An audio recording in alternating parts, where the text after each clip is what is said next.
So guys, somebody was also asking about mixing, and as far as mixing goes, I really just feel like a lot of people are overthinking it. I really do.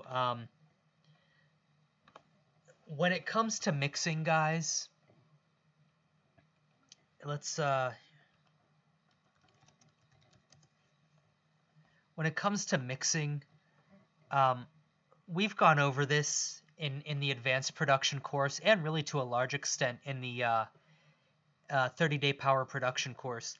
90% of it, guys, has to do with these right here. Okay? In a digital realm, what that is are these right here, where these sit. A lot of people get obsessed with plugins and things of that nature. Even if you have no money, Voxengo is free. Pardon me, Span is free. Even if you can't afford some of the more advanced plugins that I've spoken on, this is free. And this might be the greatest mixing plugin you'll ever buy, or you'll ever download and use, simply because EQ is needed, especially in cleaning out the low end, maybe subtly boosting the high end.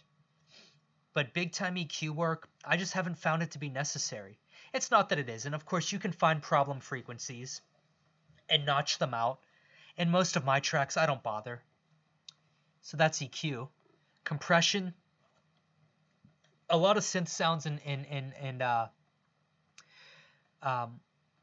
samples are so heavily processed already, and just by nature of what they are, they don't really need compression. So there's that. So that's EQ and compression. Reverb, you can waste your own time doing this if you don't want to listen to me, or you can just listen to what I'm about to say and take my word for it. You get into using a lot of reverb on modern EDM, and you can really get into a lot of trouble. If you're going to use reverb, I would honestly go for a lot of very subtle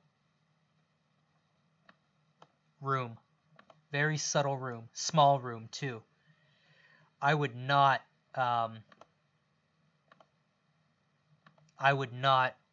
go real far or overboard with a lot of reverb. When in the mix, it may not seem like a big deal, but when you go to master it and you start limiting, that reverb is going to grow and grow and grow, and you're going to lose a lot of the punchiness and a lot of the presence in your mix, and you're going to wonder why. And you're going to go in and you're going to go back and you're going to tweak and retweak and do all kinds of things that you don't need to even touch, because you're fooling yourself with the illusion of audio. And audio can be very tricky, very, very much so an illusion. Instead of doing all that, just go in and delete your reverbs.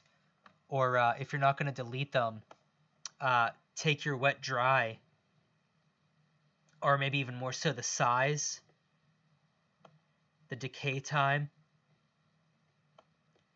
Like I said, the wet dry. Scale back on it all, guys.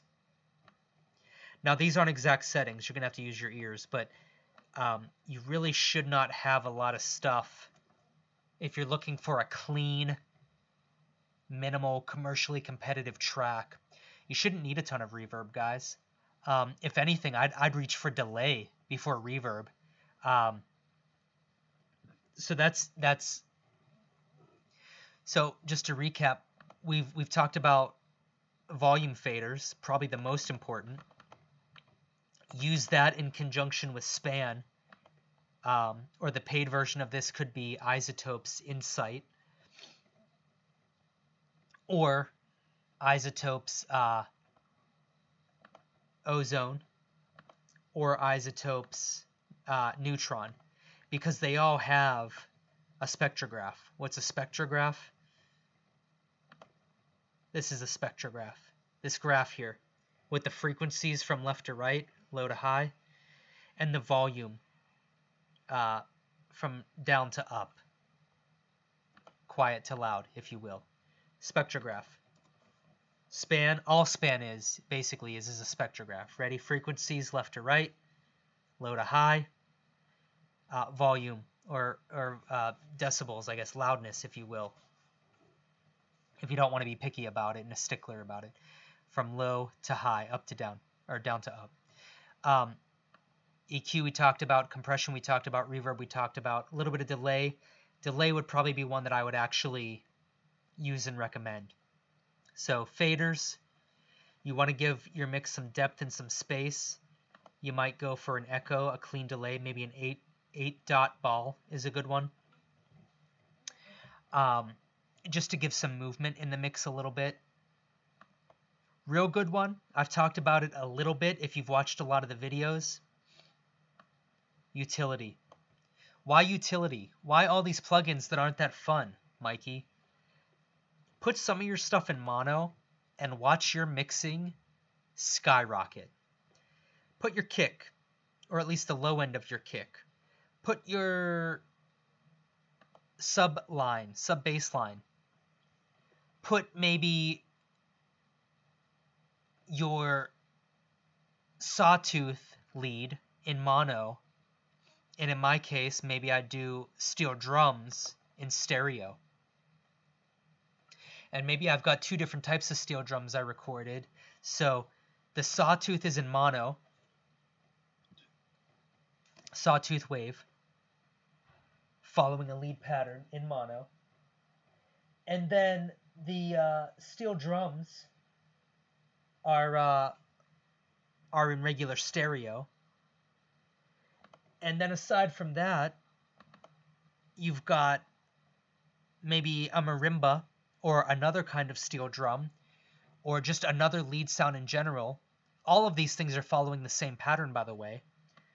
But that marimba or that other pattern is much wider.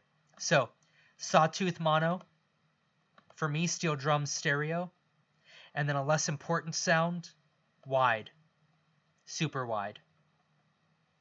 And I don't follow that combo all the time, but that's a really nice way to fill out your mix.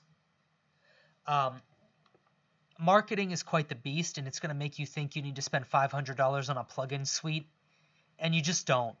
You really don't. If I were going to spend money on a plugin, I'd probably buy iZotope, the latest version of Ozone, pardon me, and not 5 either. 9 is the latest right now. That's what I would buy.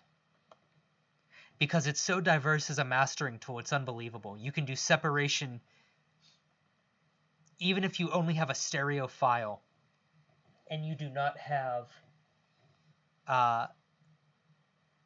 your mix separated out track after track after track after track after track. So here's your bass, here's your kick. Well, you can always go, like, if you have access to your entire session, you can always lower your bass line a little. But with Ozone, you can do that even if it's just a stereo file.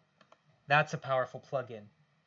I wouldn't really mess with a lot of the mixing plugins that people try to sell you. I'd go for Ozone first. So with that being said, guys, don't get lost in the craziness of mixing and marketing and all that. Watch your levels first and foremost. That's how you'll get a great mix. I'll see you guys in the next video.